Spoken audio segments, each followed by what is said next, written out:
Good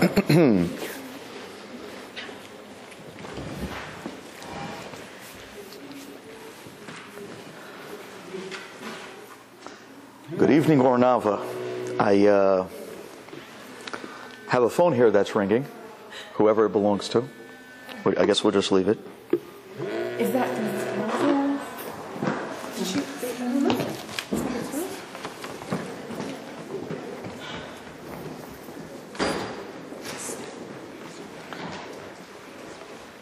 It's an honor and a privilege to be here tonight with everybody. It's funny, a little over a year ago I was supposed to come here and speak. And due to not one but two weddings that was going on that night, at the last minute, it just didn't work. Borei Olam had a plan. And you're looking at it tonight. By the way, anybody ever heard of a guy by the name of Raji Rajmani? I hope not.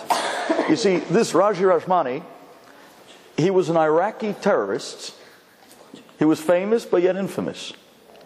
He was known as the deadly letter bomb assassin. He used to make these little nifty letter bombs. And the way he kind of did it, after putting the explosives on the inside of the envelope, he would send it out to his victim. And then when the person receiving the letter would open it up, instantly the explosives would detonate and it would kill the person. This Raji Rajmani, one time, he was commissioned by a terrorist group to send one of his little nifty letter bombs out to a yeshiva in Israel. And there, Raji, very happy, put together a very highly explosive letter bomb, and he addressed the letter to the yeshiva and to the name of the Rosh HaYeshiva. Then Raji took the letter, mailed it out to Israel, and he was hoping for the best. But little did Raji realize that he did not put on the letter enough postage. The letter ended up coming back to Raji with a stamp returned to sender. Raji did not recognize one of his own letters, and thereby opened his own letter. And that was the end of a very short-lived letter bomb terrorist career. When did this happen? I think it was 7 years ago. Wow. The Torah is magne umatzle. The Torah protects. The Torah shields. And it's the greatest protection that we have today in Am Yisrael. We're living in very dangerous times. And in these times, there was never a better time to get the shield and protection of our wonderful Torah, because nothing else protects us greater than our Torah Hagdosha. But I want to ask you something. The Torah protects us. Who today is protecting the Torah?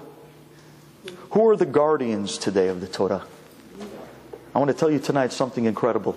You know, the last many parashiyot, we were dealing with the building of the Mishkan.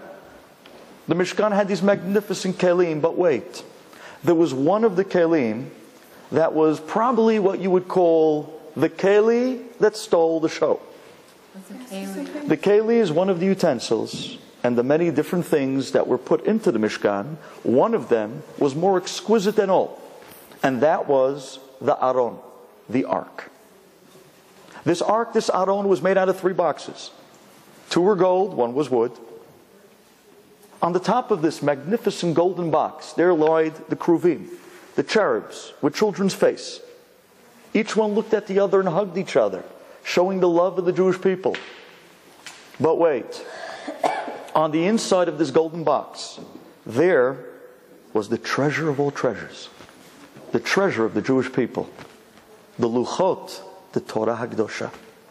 And because this was so incredibly holy, it was only befitting to put this box in the Holy of Holies, in the Kodesh HaKodashim. If anyone would touch this box, they would die instantly. That's how holy it was. And because of that, how actually did they carry it if you can't touch it? So they took these rods, they put these golden rings on the side of these golden boxes, and they sent 2 rods on both sides of the box. and the carriers of the Aron would pick it up by these rods as not to touch the box. And that's the way they would carry the Aron Ha'edut. You know what we called these people? We called them the Nos'eh Ha'aron, the carriers of the Aron. Wait 1 second, what was that word? Nos'eh.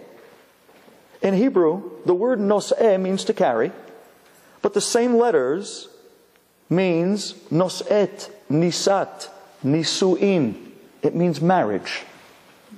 To teach you something incredible. That just like by the Torah, by the magnificent Aron, those, we put rings on those rods to carry the Aron, so too, we put a ring on a young Jewish girl's finger to carry the Torah of her husband. You are the carriers of the Torah and the future of our guys today. I run a minyan. I have, Baruch Hashem, about 150 to 200 guys between the ages of 17 to 30. And I am telling you today, more than ever, no matter how much potential these guys had, no matter what families they came from, no matter what financial background they had going for them, there was only one deciding factor on the future of the bringing potential out of these guys. There was only one secret to who succeeded and who didn't. And that was, who did they marry? Today, a wife makes or breaks her husband. Once upon a time, it was very different. Once upon a time, the guys were much more involved in what goes on in the Yahadut, Judaism level of the home. But today, they're so overwhelmed. Today, we're living in very tough financial times. Today, we're living in a country that the great rat race of America and that tremendous pressure, peer pressure, to keep up with the Jones, to bring home what they feel is going to fit in society, that they don't look like they're behind. It's throwing our guys out there at 6 o'clock in the morning, and they're working till 10, 11 o'clock at night, in a recession in difficult times. So who's running the home today? Our wonderful young ladies, the mothers and the future mothers of Am Yisrael. Today, it's the mothers who have their finger on the pulse of the level of Judaism in our homes. Today, it's the mothers who are deciding which schools their kids go to, not the fathers. I can tell you from personal experience. I can talk till I'm blue to a guy, until finally he says, okay, Rabbi, just talk to my wife.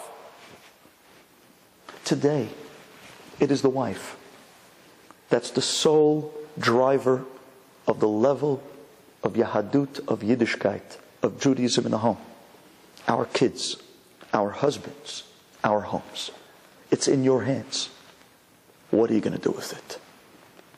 In these times, you have to ask yourself, you're not just the Akeret HaBayit. Today, you're the whole kit and caboodle. Today, you're the guardians of Am Yisrael, our Torah, your husbands to be, your children, and most importantly, the Jewish home. I'd like to share with you something from a lady that comes to my Shabbat classes. We have weekly a Parasha inspiration class every Shabbat in the new shul on East 9th between T and U at 4:15. And one of the ladies came over to me one Shabbat, and I was laughing because I knew the story that she was telling over to my wife. A few years back, one evening, this lady, she called me late at night, and she was frantic. Rabbi, what did you do to my husband? What did I do to your husband? What did I do to your husband? I didn't do anything to your husband. What did I do? You don't understand. You must have done something. You see, earlier tonight, she tells me, my husband, I know my husband. We've been married now for quite a few years. I know just the way he slams the door on the way into the house, what type of a day he had. And wow, when he came home tonight, I knew, stand clear of closing doors. Today must have been that day, Murphy's Law day, everything that can go wrong did go wrong. And he came home and bang, he slammed the door, and I knew, whoa. Quickly I grabbed the kids. I told them, go upstairs to your rooms, go upstairs to your rooms. Daddy's not in a good mood. And my husband came marching into the kitchen. No hello, no how are you, nothing. Silence. Well, as a wife, I tried to do whatever I could. Matter of fact, I actually made what he liked that night. So I sit him down. I start a magnificent meal for him. And there, little by little, hoping I can get a word out of him. Oh no, he's all into the plate, chomping away, wouldn't say a word. And then at the end of the meal, go no, let alone a compliment. Not a word. She says, Rabbi, I was really hurt. But then it got worse. Then he started telling me, how come you make the same food every night? Why can't we have a menu in this house? Maybe go to my mother, she'll teach you how to cook. And he started getting nasty. Not only that, but then when the kids started screaming for upstairs to come out of bed, when he heard that, he goes running up the stairs, screaming at them, yelling at them, get back into bed. I see anybody out of bed, they're going to get the feel of the back of my hand. This is not my husband.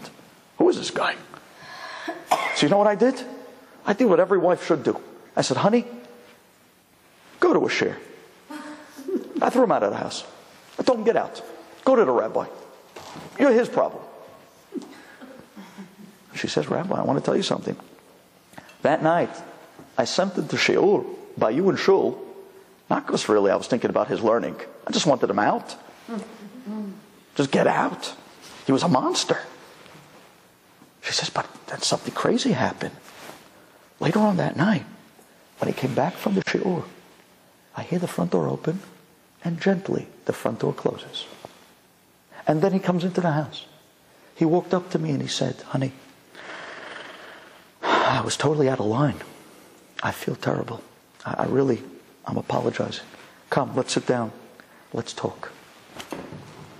And my husband looked at me, and all of a sudden, the metamorphosis from caterpillar to butterfly, I couldn't believe it. Who is this guy? This is not the same guy from earlier tonight. That's my husband. And then after we had a beautiful conversation, he made his way up the stairs. He tucked in the kids, gave each one a kiss. He came back down, and we sat, we spoke. Rabbi, what did you do to my husband? What'd you do? And I told her, I didn't do nothing. All I did was sit down and learned with him a piece of a Gemara. But you see, when the Torah went into him, the Torah refined him. The Torah keeps our guys good. It's not just about Hashem. It's not just about doing the right thing. Even in a selfish concept, do it for yourself. You want a husband that's going to be refined? Someone who's going to act to a wife the way the wife should be treated. Do you want somebody who's going to be that father for your kids that you always dreamt of? But better yet, you want a loyal husband? Make sure he's connected to Torah. Make sure he has a share and he's learning. And that's your role. And that's your calling. And that's the magnificent greatness of the Akeret HaBayit. She is making everyone in her home to the true potential of what their calling in life is. And today, it's not a luxury. Today, you have a need to be great. Today, we're counting on you guys. Because you carry that role today more than anybody out there. I'd like to share something with you. Something that Hashem has gifted you beyond words. Where you're making our husbands today, you're making our kids today, and you're making the home. The Shabbat in our home, it starts with a wonderful Shabbat Malka, the wife of the home. She is the true Shabbat Malka. She's the one that begins the Shabbat with her lighting of candles. She introduces and brings Shabbat into the home. If Shabbat in the home is what it was meant to be, and you, the guardian of that Shabbat, the one that's koveya, that sets the path for how this home is going to run, you just brought a tremendous blessing into your home. Because when that Shabbat queen comes in Shabbat to your home, every queen brings a king with her. Every queen, the Shabbat queen, brings the king of all kings. Melech Malchei HaMelachim. That's a guest that you want in your home. Because that's the secret behind Shabbat as the Mikor HaBeracha, the source of all blessing. You know who's the source of all blessing? Hashem. And it's Shabbat, together with the queen and the king, that enters your home. And who ushers them in? You. You're creating the Shabbats in our home, making it what it should be. You're the force behind our husbands to become what they can be. And you're the protective force behind our kids to be able to survive a galut in America. What we're going against out there today, we've never gone against before. And I don't have to tell you what's going on out there. I'm sure you know. I'm sure you know about the young kids. I'm going to share with you an incredible concept. A concept that was words of prophecy, that was said over by the great Rabbi Chanan Wasserman. Zechet Tzadik Libracha. But when did he say this? He said this in the 1930s. And it's amazing when you hear these words. You're going to see how these words are true divrei nevuah. Listen to this. Rabbi Chanan said, and he wrote this in a book called Ikveta de Mashiach, the times of the coming of Mashiach. Writes Rabbi Chanan, there's going to be 3 signs right before Mashiach comes. One sign, writes Rabbi Chanan, is that the isms of the world will suddenly disappear. Now, to say that statement in the 1930s was outright prophecy. You see, because in that time, the world was all about communism, socialism. It was all about what you would call fascism, Germany. All the isms at that time ruled the world. Says Rabbi Chanan, at the time that Mashiach comes, they will all disappear. Today, fascism doesn't exist. Socialism, a joke. Communism, what happened? It's gone. Today. That was the first of 3 signs. The second of 3 signs, says Rabbi Chanan, is the concept that you will feel that right before Mashiach comes, it'll feel like time is flying so fast. Yes? I heard it in the name and I read it in the Sefer of Rabbi Chanan. It's going to feel like time is moving so quick. Where a year is going to feel like a month. A month is going to feel like a week. And the weeks, we blink and Shabbat is here again. Time is flying.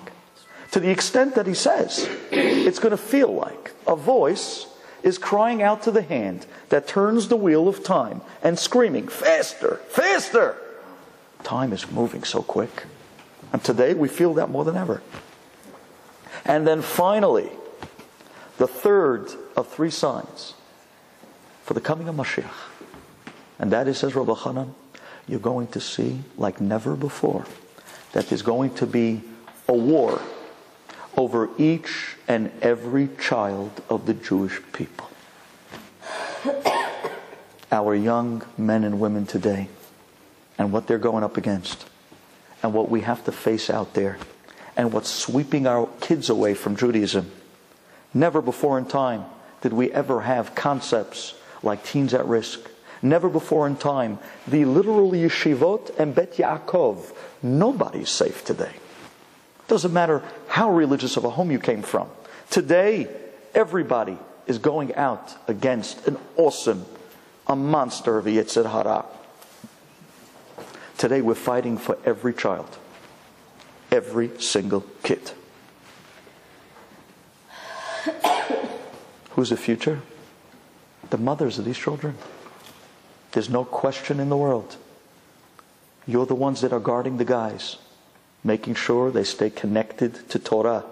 You're the ones that are bringing up the kids so that we can have another generation that will be able to accept Mashiach, that keeps our kids on the path. You're the ones that are the guardians of the home, that our Shabbat should be a Shabbat. Our kashrut should be a kosher home. It's all in your hands today. Why? I'm going to tell you and open our eyes to something that I think is truly an eye-opener. Something that you should know about yourselves. And I'm going to share with you a very famous Gemara. And this is a Gemara I've said many a time. I'm looking around, I see a few familiar faces. I forgive, please, in advance. I didn't know who I was talking to tonight. I didn't know what to prepare. That's the truth. So, if I say something you heard already, well, I guess sometimes even good stuff could use a review. Let me share with you this Gemara. Gemara tells us in Ketubot a famous story about Mar Ukva and his legendary wife. Mar Ukva was one of the Gidolei Hador, the greatest rabbis of that generation. Mar Ukva, secretly, without anybody knowing, he used to go every Thursday evening. And he used to go to the poor side of town, and he used to take little envelopes filled with money, and he used to put it on the top of the broken doors of the poor. He would do this every week, him and his wife. And then the next morning, Friday morning, when the poor man would come to his door and open his door, suddenly it would begin to rain money. And he would use that money to go and buy Shabbat, chalot, wine, meat. And nobody knew who was that masked man anyways. Nobody knew who was the one giving out the monies to these poor aniyim. Nobody knew. He used to do it in the darkness, in the middle of the night. Like this, he didn't want to embarrass anybody. He wanted them to feel that the monies were coming. Hashem provides matan beseter, the giving in hiding, without anybody know who's giving. Well, this went on for many, many years. And there was one poor man that said, I got to find out who this is. This person, whoever it is, has been giving me this money for so many years, literally keeping my wife, my kids afloat. I got to find out. Who is this masked giver, this phantom tzedakah giver? So this ani, listen to what he did. He knew that every Thursday night the money was put there, so he stayed up all night. And he stalked whoever this phantom giver may be. And he waited. And his eye was on the door, watching. The moment the door is going to shake, he's going to jump up, open the door. I got you. Gemara tells us that this ani waited all night till finally Mar Ukva that night started making the rounds. Him and his wife came up to this guy's door, started putting the money on the top of the broken door, and suddenly the door began to shake a little bit. The ani, that's him. He jumps up, he grabs the knob, and Mar Ukva begins to see the knob turning. He sees that he's about to be unmasked. So him and his wife, as not to embarrass the ani, turns around and begins to run. The ani opens the door and he sees the figures of two people in the middle of the darkness of night running. So what do you think he did? He started running too. He chased them. And the chase was on. And they were going up and down the streets. Mar Ukva and his wife were running as quick as they could. And this ani was gaining speed. Mar Ukva realized that he cannot outrun this guy. So quickly he turns the corner, says the Gemara, and there was the community oven. Thursday nights, the oven went all night, heating itself up, because the whole town used this oven. Mar Ukva winks to his wife and says, quick, into the oven! Him and his wife jumps into the oven and hides, just as the ani passes. By the way, mind you, Gemara says from here you do learn that it's better to jump into a fire rather than to embarrass one Jew. They jumped into the oven. The ani runs by. They lost him. It worked. But then the Gemara tells us something incredible. Gemara tells us that Mar Ukva, the great rabbi, turns to his wife and says, I'm standing on hot coals, on fire. My feet are burning me. His wife turns to him and says, my feet are not burning. So you know what? Come. Step up onto my feet like this. Your feet will not burn. Amazing. You know, every time I learned this Gemara, I tell to my wife, yeah, you know why her feet weren't burning? She was wearing high heels. I mean, what's the question, you know?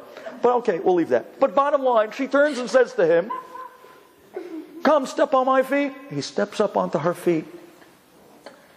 And no longer is his feet burning.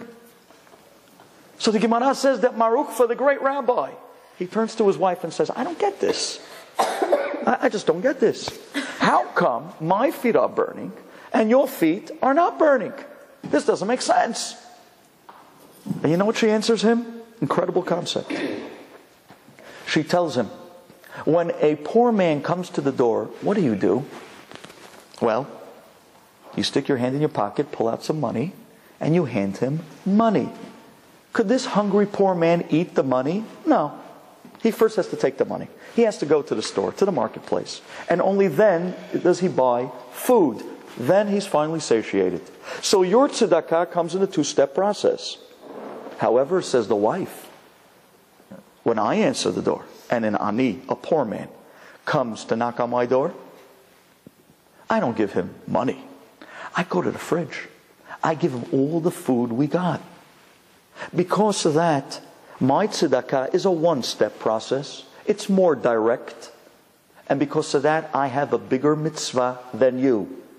That's the merit, that my feet are not burning and your feet are burning. Amazing. When I first learned this Gemara in Israel many years ago, when I learned there, it was bugging me. Mar Ukva was the greatest rabbi of his generation. He was what you would call the Gadol Hador. Mar Ukva. What? He didn't know that it's a greater mitzvah to give food rather than money? Only his wife knew? How do you understand this? He was the greatest rabbi. The answer is, there's a very powerful message in this Gemara. A message that teaches you an incredible sixth sense, a natural ability that women have, that men just don't have this instinct. And that is, when a man, Mar Ukva, sees a poor man come to the door, you know what he sees? He sees a poor man that's hungry. All right, he gives him money. But when his wife answered the door, you know what she saw? She didn't see a poor man that's hungry. She saw the hunger in the poor man. When you see the hunger, when you could feel it emotionally, how could you give him anything but food? That's the only thing you can give. That's the koach that our women have. And that is why you were given this incredible role. The role to be able to fill the needs, to be able to bring to greatness your husbands, your kids, your home. Because only you can really feel the needs of everybody around you in a way that's uncanny.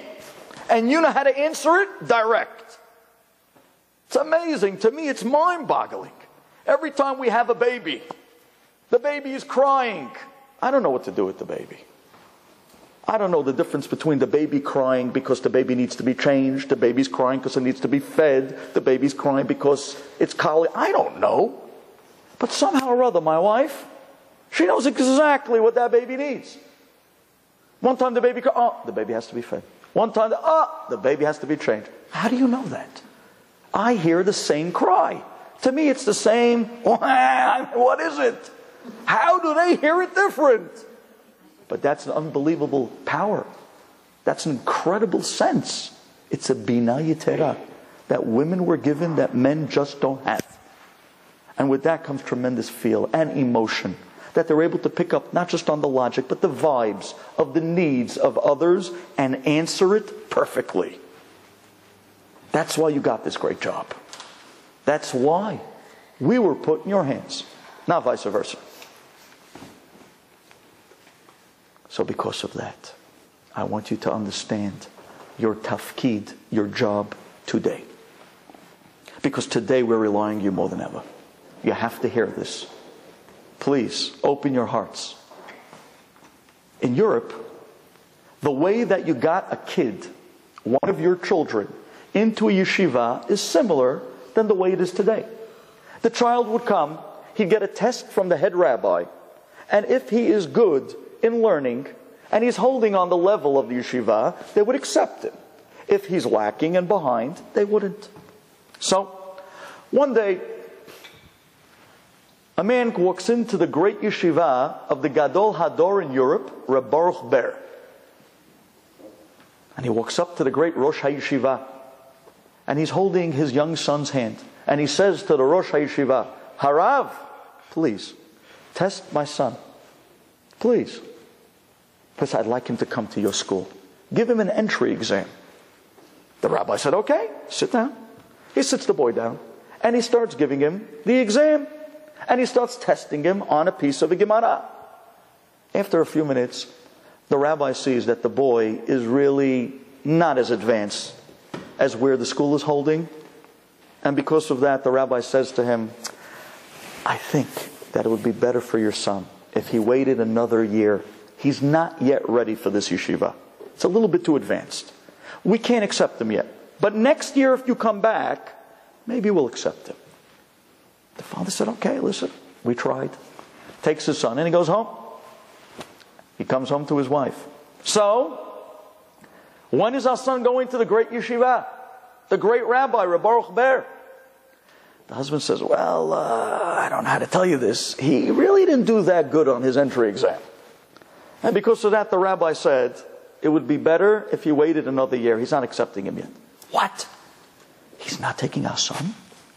Our son is not going to learn Torah by the greatest rabbi of the generation? Oh, no. Do you know what could happen to a boy in a year? Absolutely not. The next day, who shows up to the yeshiva? The mother of this boy, holding her son's hand. And she walks, beeline, right into the Bet Midrash. And she's walking through the rabbis, and she's looking around, she says, all right, show me, which one is Rabbi Baruch Ber? Which one's the head rabbi? And all the guys were like, here's the one over there in the front, next to the Aron. She walks right up to the head rabbi. Are you Rabbi Baruch Ber? Yes. I'd like to talk to you. This is my son. This is the boy that you tested yesterday. I insist that you take my son into this yeshiva. Rabbi Baruch Ber was like, he didn't know what to say. And then she looks in his eye and she says to him, I waited my entire life to have a child, just so my son could learn Torah, just so he can become something special in the great Torah Hakdosha. I will not stand by and allow my son not to be from the luminaries of the Torah of this generation. I insist that you take my son. And she begins to cry. Rabbi Baruch Ber sees this. He turns to one of the boys and he tells him, come here. He turns to the student, he says, take this boy, bring him to the dormitory, give him a room, give him a bed, bring him back. I want him to give you a chavruta, a learning partner. He's accepted. He's in the yeshiva. With that, the mother calmed down. She turned around and she left. Now all the students come over to their rabbi. Rabbi, what in the world happened? Yesterday the boy showed up with his father. You gave him an X-ray exam. He just wasn't up to par. You told him, I'm sorry, I can't accept you. All of a sudden he shows up today with his mother. He's accepted, no entry exam, he's in, period. What's going on? Well, Baruch Ber told him, I want to tell you something. Mit the tatas can ich handeln. With the fathers, I can deal with the fathers. But with the mothers, when a mother comes and she tells you, I want my son to learn, there's nothing you can say. Nothing could stand behind or in front of the tears of a mother crying on her son to become something great in Torah. Nothing. That's the power that you have. And you might not even know you had it. And that's the power we need today. We need this power more than ever. You see, because when you pick up a Tehillim and when you pray, your voices are going to go up to Shamayim. And Hashem is going to say the same thing. Hashem's going to say, the tefillot of the guys, okay, that I could look into and see if I'm going to accept or not accept. But the tefillot of our women, that come with feeling, that come with heart, that come with emotion and tears. That's a cry that Hashem says, the fathers I can deal with, but the mothers, whatever they want. Whatever they want. That's your job today. Our homes, the kids, our guys, but most of all, your prayers, your tefillah to Hashem. That is what's going to make it today. And we need it today more than ever. There's a crazy, insane guy out there in Iran who soon is going to have his finger on a nuclear bomb, lo aleinu. And this guy, according to all the rabbis in Israel, is the Haman of this generation. And guess where he is? Right back at home in Iran, right where the story started from. And his call and his decree is no different than the Megillah we just read a few weeks ago. La'arog ul'abed ul'ashmed et kol ha'yehudim. He wants to wipe out all the Jews. He wants to wipe Israel off the map. And he has no problem saying it in public. Take a look at his name. It's tough for me to pronounce his name. Ahmed Benjamin Lahmajin. I don't know what it's called. But whatever the name is, did you know that it has the numerical value of Haman Hagagi, the exact same number? The rabbis say that he is a Gilgul of the original Haman. And he's back to do it all over again. You know what he's trying to do to us? He's trying to pull a story of Purim on us. You know what we're going to do to him? We're going to pull a story of Pesach on him. You know who got us out? You know who brought us out of Egypt and brought us the redemption? The Gemara says one of the greatest merits we had to get to the redemption of Egypt was Bizchut Nashim Tzidkaniot. Because of the righteous women of that generation, we were Zocheh to leave Egypt. This coming Shabbat is Rosh Chodesh Nisan. In a few weeks is going to be Pesach. He's trying to pull on us a Purim. Let's pull on him a Pesach. Let's get out of here. It's up to you. You took us out of Egypt. And in the zechut of our righteous women, you can take us out again. This coming Pesach, it could be a real time of redemption. It's up to you. When you walk out those doors tonight, don't walk out empty-handed. Ask yourself, what am I going to do for Israel? What am I going to do for the Jewish people? What am I going to do for my family? Even if it means an extra piece of Tehillim every day. Even if it means a little chesed here. Or push yourself to do a Shabbat a little better. But you can't walk out empty-handed. We're relying on you. Your call for greatness today is not an option. It's a need. We need your help. Because we have trying times coming now. The minute that Israel goes and starts bombing Iran, it's the beginning of World War III. Period. And is there anybody out there with us? Nobody. Did you see it? When this guy from Iran came to the United Nations some time ago, and he walked in, they gave him a standing ovation. Believe that? And out of all the countries of the world, 2 countries walked out. Who are they? Israel and the United States. Nobody else. Do you know what that means? That's a statement. That means the entire world is okay with this lunatic and the lunacy that's coming out of his mouth. Could you imagine the times we're living in? And even the one friend we have, America, let's not forget our president's middle name is Hussein. So we have nobody in truth. We only have Hashem. And Hashem says, what are you going to do about it? Let's walk out tonight showing what we're going to do about it. We're in your hands. It was the righteous women that got us out of Egypt. It's the righteous women that are going to take us out of this final galut. It is your prayers. It's your tefillot. It's your chesed and the bringing up of our husbands, connecting them to Torah, our children in proper yeshivot, and making our homes a place that Shabbat, the Queen and the King of Kings, will be a guest in your homes each and every week. That's the way it's done. Because you have no idea how powerful your tefillot are. Like I said, With the men, Hashem's going to say, I can deal with the men. But the women, once those tears start, Hashem says, whatever you want. Whatever you want. We need you today. Walk out tonight telling yourself, I'm going to commit myself to something. I'm going to do a little bit better of a tefillah. I'm going to pray at least in the morning shachrit every day. I'm not going to miss. And I'm going to do this for Am Yisrael. I'm going to start doing a little bit more chesed. I'm going to keep Shabbat a little bit better in my home. My husband, I'll introduce him to a shiur in town. There are so many wonderful classes for him to connect to Torah. You need to be great today so we can get out of this galut. You have no idea what your tefillot mean in heaven. Let's take this to heart. Because if our women will answer the call, like the Honda commercial.